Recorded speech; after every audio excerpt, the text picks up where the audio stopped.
Et nous enchaînons à présent avec Enjeu Patrimoine. L'année 2023 vient tout juste de se terminer et nous allons tenter de dresser un premier bilan en matière d'assurance vie. Alors nous n'avons pas encore de chiffres officiels, mais pour autant nous pouvons quand même nous poser la question de la stratégie que l'on peut avoir vis-à-vis de cet investissement ou en tout cas de ce véhicule d'investissement. Pour en parler, nous avons le plaisir de recevoir sur le plateau de Smart Patrimoine Benoît Lombard. Bonjour Benoît Lombard. Bonjour Nicolas. Bienvenue sur le plateau Smart Patrimoine. Vous êtes président de Maison Laplace. Alors beaucoup de questions sur l'assurance vie, le niveau de collecte, les bonus peut-être qui seront ou qui ont déjà été réalisés pour bonifier un petit peu les rendements de fin d'année. Mais peut-être avant d'aller sur des questions très investisseurs, un mot sur l'assurance vie au sens large et le cadre que cela offre lorsque l'on veut gérer son patrimoine ou préparer sa succession par exemple. Mais c'est important de le rappeler, parce que l'assurance vie, c'est un véhicule original de placement où vous confiez vos capitaux à l'assureur, à charge pour lui de le fructifier selon deux grandes orientations de gestion. Soit un fonds euro, on va en reparler, bien sûr, soit des unités de compte qui sont elles-mêmes représentatives d'instruments financiers que sont des SCPI, des SICAV, des OPC, du prêt equity aussi aujourd'hui. Donc tout un tas d'instruments différents, des EMTN également. Donc tout ça pour rappeler le point fondamental, c'est une créance que l'on détient contre un assureur. Je confie mon argent à un assureur à charge pour lui de le faire fructifier selon les orientations de gestion qu'on a définies. Mais c'est bel et bien une créance. C'est-à-dire que je me délaisse de capitaux entre les mains de l'assureur. Et s'il fait défaut, eh bien, moi, je ne perdrai mon argent, sauf la garantie, bien évidemment, qui est, à mon sens, un peu illusoire. Est-ce qu'on peut parler d'un cadre protecteur? On lit souvent dans la presse cadre protecteur de l'assurance vie. C'est pourquoi? C'est d'un point de vue fiscal, d'un point de vue protection du patrimoine qui est important. Donc, c'est que l'assurance vie est dérogatoire du droit commun. Dérogatoire du droit commun en matière d'impôt sur le revenu. Bien sûr. À la fois parce que la fiscalité, même s'il y a la flat tax, mais au bout de 8 ans, il y a une petite carotte fiscale. Aujourd'hui, quel que soit le montant qu'on y affecte. Dérogatoire en matière de transmission successorale, puisqu'on est en dehors du cadre de dévolution successorale légale. Il est hors la succession. L'article L132.12 et L113 du Code des assurances nous le précisent bien. Dérogatoire aussi parce que les capitaux qui sont placés au sein de l'assurance vie sont insaisissables en tant que tels. Donc on voit qu'il y a un mécanisme original qui est, et je répète une nouvelle fois, dérogatoire du droit commun. Quand vous dites que c'est une créance, ça veut dire qu'on ne peut pas perdre son argent quand on est dans une assurance vie, quand on l'a placé dans une assurance vie, parce que de toute façon, la compagnie d'assurance nous devra cet argent, ou au moins le capital? Sauf si la compagnie d'assurance, elle fait défaut. D'accord, bien sûr. Auquel cas, il y a une protection. Il y a une protection qui est offerte par l'ensemble des assureurs. Donc, il y a un fonds de garantie. Mais ce fonds de garantie, l'assurance vie, 1900 milliards d'euros d'encours. C'est énorme. Donc, mais dans les 1900 milliards d'euros, il est évident que le fonds de garantie ne représente pas du tout ce montant-là. Il représente peut-être même pas, je crois, 3-4 milliards d'euros. Donc ça fonctionne s'il y a une compagnie qui fait défaut. Mais s'il y a un ensemble de compagnies qui fait défaut, il est évident que là, nous sommes en risque systémique en éclatement. Mais on n'est pas à ces niveaux-là. Donc, puisqu'aujourd'hui, les ratios de solvabilité qui sont notés, qui nous permettent de noter, de définir, parce que l'assurance vie, on rappelle que Solvency 2 a augmenté le ratio de fonds propres nécessaire pour les assureurs. Aujourd'hui, on est à 233% de ratio de solvabilité, c'est-à-dire qu'on est à un peu plus de 2 fois le capital nécessaire pour faire face aux engagements de l'assureur. Donc il n'y a pas de risque zéro, mais c'est plutôt rassurant quand même sur la situation à l'heure actuelle. C'est pas le sujet du jour. Le sujet, c'est un petit peu de tenter de comprendre un petit peu ce qui se joue sur cette année 2023 en matière d'assurance vie. On a pu lire qu'il y avait des risques de décollecte, d'autres disent que non, ça continue à collecter. Qu'est-ce que vous constatez, vous, au quotidien? On n'a pas encore donc, les chiffres définitifs, je les ai pris chez France Assureur. Bien sûr. Donc, chez France Assureur, on a une collecte positive, donc 127 milliards fin octobre, donc c'est le dernier chiffre que on a, 127 milliards de collecte, et puis 125 milliards de prestations, puisque c'est un véhicule qui a aujourd'hui déjà une dizaine d'années, une quarantaine d'années même, donc quand je dis des dizaines d'années. Et donc il y a des rachats, il y a deux raisons pour lesquelles les capitaux partent de l'assurance vie. Rachat en cas de vie. Donc, vous décidez de retirer une partie de l'épargne, car vous en avez besoin par ailleurs, ou rachat, donc en cas de décès, donc le bénéfice de l'assurance étant octroyé aux bénéficiaires que vous avez désignés. Et donc, il y a 125 milliards de sorties, 127 milliards de rentrées, donc on voit qu'on a une petite collecte positive de l'ordre de 3 milliards, mais cette collecte, elle est inférieur à ce qu'on avait pu connaître. J'ai regardé en chiffre de 2022, on avait une collecte nette de 8 milliards 4, mais en 2021, on avait 18 milliards de collecte positive. Alors évidemment, il y a aussi le PER qui est arrivé. Bien sûr, qui concurrence quelque part. Et qui fonctionne bien. Donc là, c'est hors véhicule du plan d'épargne retraite qui sont émis par les assureurs. Et on sait qu'il y a un peu plus de 5 millions de nos concitoyens qui ont des PER, formidables instruments pour compléter le besoin que l'on aura lorsqu'on partira à la retraite. Mais donc, une collecte nette, donc, qui est positive. Une collecte nette positive, pour autant les fonds en euros. Alors si on parle des fonds en euros, parce qu'il y a deux stratégies effectivement, il y a tout ce qu'on va mettre sur un fonds en euros avec l'idée que c'est du sans risque ou presque, mais qu'on perdrait une partie de la rentabilité, je dis ça exprès parce que c'était l'idée qu'on a eue pendant des années, et ensuite l'unité de compte où on allait chercher de la performance. Aujourd'hui on voit des fonds en euros qui voient des taux bonifiés, alors c'est peut-être plus, ça relève peut-être plus de la stratégie commerciale que d'un... Non, mais c'est une réalité aussi, hein. Donc il faut quand même comprendre que le fonds en euros c'est un peu plus de 500 milliards dans les 1900 milliards qu'il y a en assurance vie, donc c'est quand même une dominante importante, hein, même si la part d'unité de compte augmente d'année en année et dilue corrélativement la part de fonds en euros, ça représente quand même des montants importants puisque c'est un peu plus de 1400 milliards sur les fonds en euros. Et c'est quoi un fonds en euros? Un fonds en euros, c'est un paquebot. C'est un paquebot qui est géré par l'assureur et qui prend des engagements de long terme. L'assurance vie, c'est sur du long terme.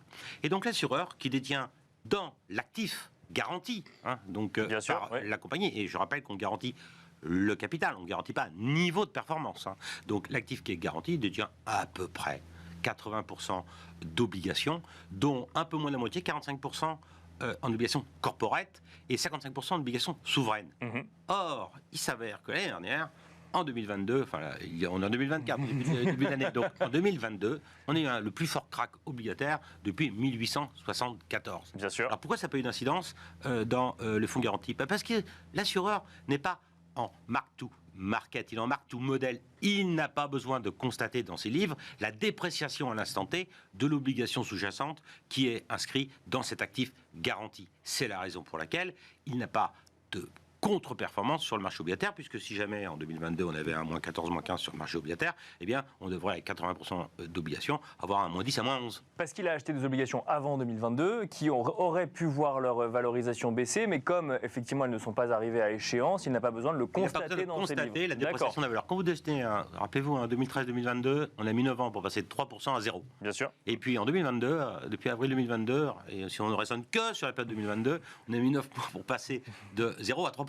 Bien sûr. Donc on voit une asymétrie parfaite entre la baisse des taux lente et la forte progression du marché obligataire qui a amené le crack que nous avons connu. L'assureur, lui, s'il devait vendre son obligation, il se verrait dans l'obligation de constater la perte bien sûr. des résultats. Oui, bien sûr. Mais si jamais il ne l'a pas fait, c'est parce qu'il est un modèle qui permet de constater, de calculer, sans prendre en considération la dépréciation de la valeur à l'instant T. C'est-à-dire qu'on est en valeur historique et pas en valeur de marché.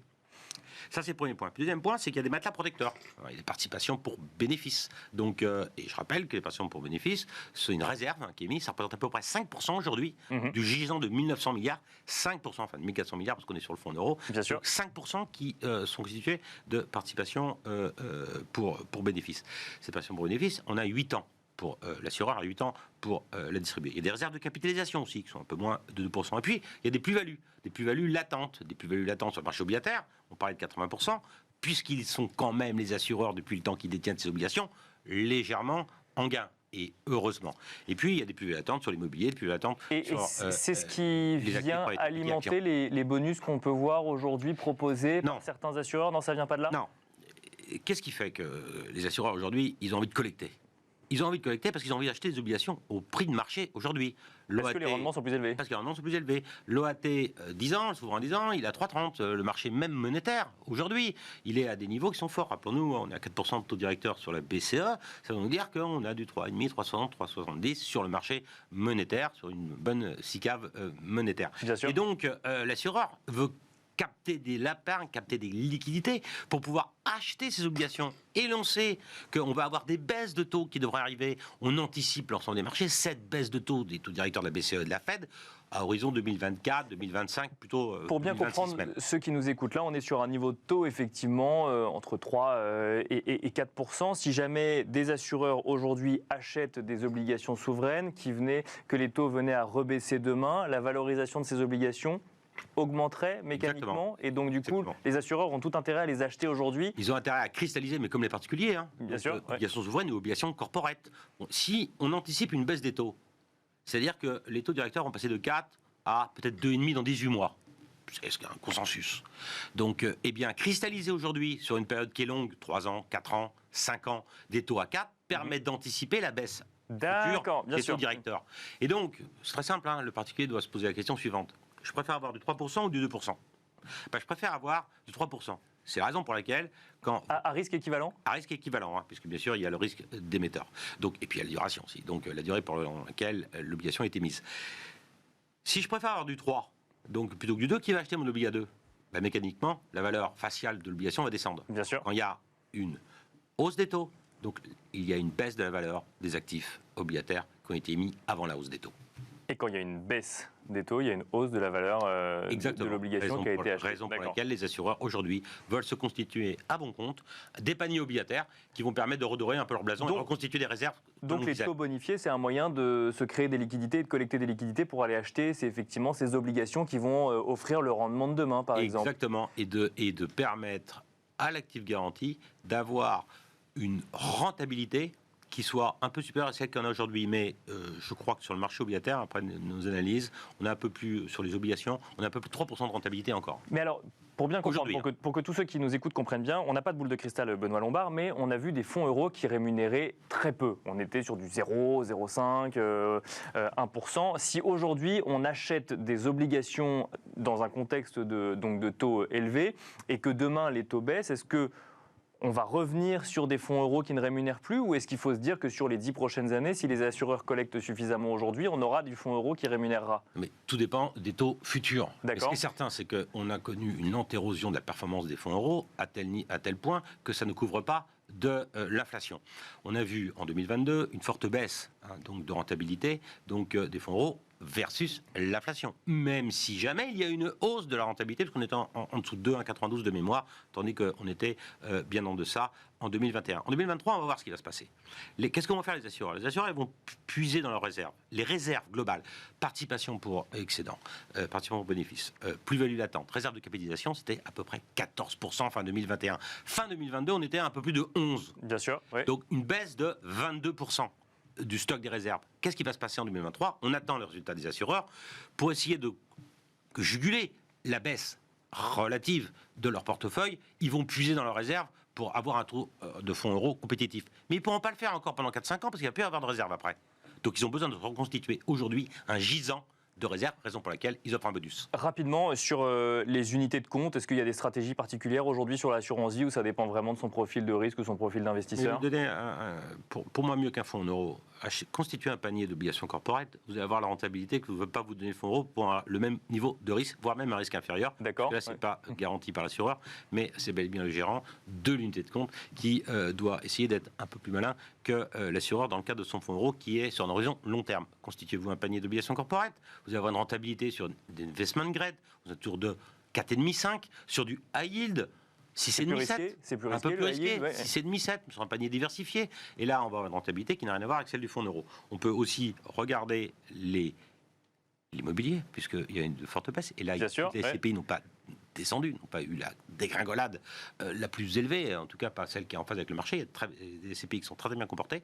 Regardons aussi bien sûr le marché action sur du long terme. Et puis le private equity, toujours qu'on peut loger au sein du véhicule assurantiel, qui s'y prête bien, puisque c'est un investissement par hypothèse et par définition sur du long terme. Là, pour le coup, oui, c'est ça. Ce que j'allais dire, on est quand même sur du long terme, sur des investissements de long terme. Il faut l'avoir en tête, même si effectivement on peut faire des retraits sur son assurance vie. Si on va vers du private equity ou autre, il faut garder sur le long terme ce type d'investissement. Mais on peut, sur des contrats d'assurance vie moderne, choisir, sélectionner le fonds qu'on va désinvestir. Dès l'instant, on a besoin de liquidité. Si vous avez besoin de 100%, il est évident que cette question ne se pose pas. Si vous avez besoin de 10%, mettez vos 10% sur du fonds euro, une sécurité monétaire. Une sécurité monétaire, c'est pas idiot. Une sécurité monétaire, ça donne une rentabilité qui est supérieure à celle qu'on devrait avoir sur la moyenne des fonds garantis au titre de 2023. La sécurité monétaire offre un bon rendement aujourd'hui. Peut-être pas idiot, mais on cristallise pas le taux là. Merci beaucoup Benoît Lombard de nous avoir accompagnés dans Smart Patrimoine. Je rappelle que vous êtes président de Maison Laplace. Merci beaucoup. Et quant à nous, on se retrouve dans l'œil du CGP.